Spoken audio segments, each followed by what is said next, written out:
ரவை கச்சாயம் செய்யும் முறை. ஒரு பவுலில் ரவை, சர்க்கரை. ரவை 1 டம்ளருக்கு, சர்க்கரை 1 1/4 டம்ளர் சேர்த்து நன்கு ஊற வைத்து 1/2 மணி நேரம் ஊற வைத்து கொள்ளவும். 1/2 மணி நேரம் கழித்து மைதா மாவு 1 1/2 டம்ளர் சேர்த்து நன்கு பிசையவும்.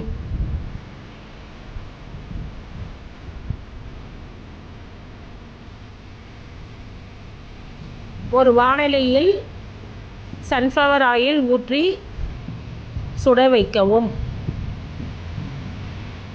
நன்கு கட்டி இல்லாமல் பிசைந்து தேவை என்றால் ஏலக்காய் தூள் சேர்க்கலாம்.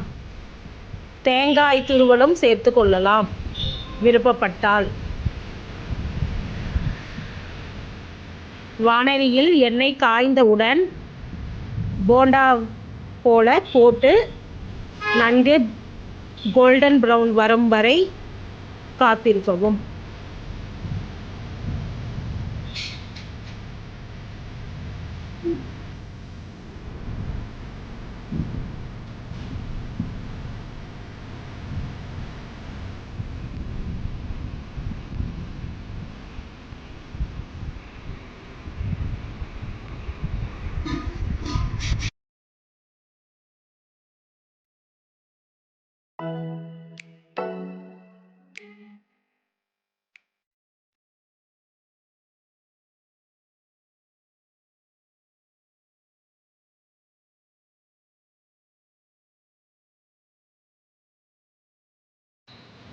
இந்த கலர் வர முடியும் நன்கு வேக விட்டு எடுக்கவும். ரவை கச்சாயம் ரெடி.